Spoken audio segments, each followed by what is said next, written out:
Shamanism, it's a way of living. It has no conflicts with other religions. It's a path in which we can connect with the universe and be a healthy person. Is seeking the balancing of life and believing that everything comes from the spirits.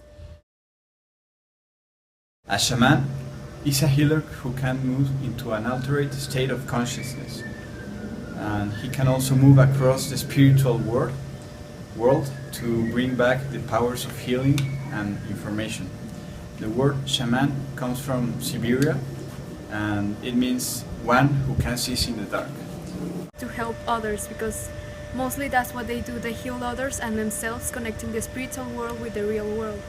Also, it's very important for the shaman to be well nourished. It has to eat well and exercise in order to be a strong shaman to help and sustain the community and the forces that he has to enter in a meditation state with. Shamanism has been present almost since the beginning of humanity. It exists in many cultures, and hence that it varies a lot from place to place, but all of those places keep the belief that we have spirits and that we must be connected to the universe.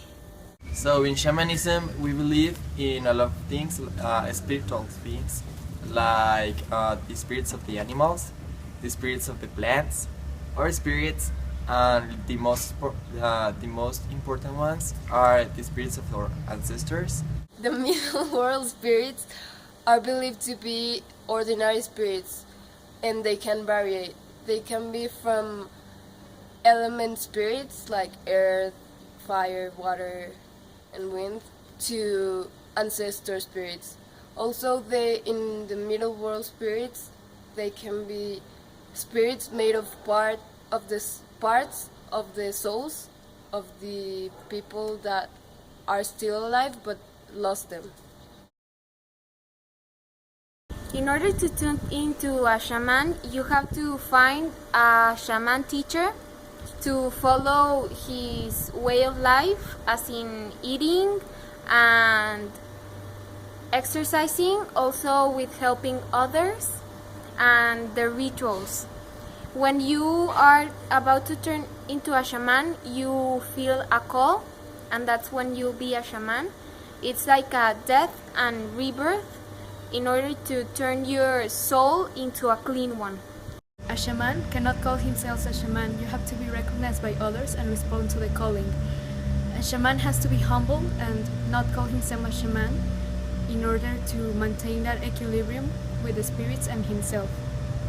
Some of the healing methods that the shaman use are, for example, soul retrieval or retrieval of a spiritual ally, removal of unwanted energies, and something called psychopomp, which means to help deceased.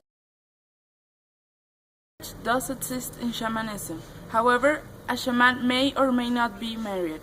This is because marriage is very hard for a shaman, because his most compromise is with the universe and helping others. In shamanism, there isn't really a death ritual or a burial ritual established. So, because in every different tribe, there is different traditions for it. For example, in a tribe, there is a mourning period, and after that, you bury your dead. The women facing south, and men facing north, because women get colder easier. The honoring time for the dead is normally of 5 days, that is the mourning period. Gender can be a shaman. This includes men, women, gay men, trans men, and in many cultures there is many kinds of shamans, but in some cultures, such as the Korean, women are most likely to be shamans.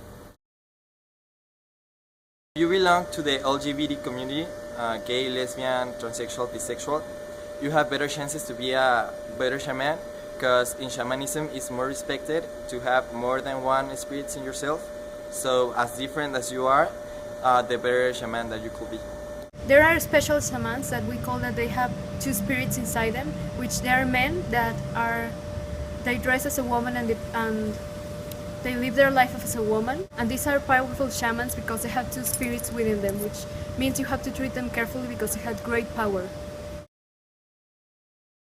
Shamans train to learn how to learn, so basically we can learn from everything. So we have to keep questioning ourselves. Drugs are highly optional, however, there are shamans that use them in order to communicate better with their ancestors, because their ancestors are spirits that wander this world too.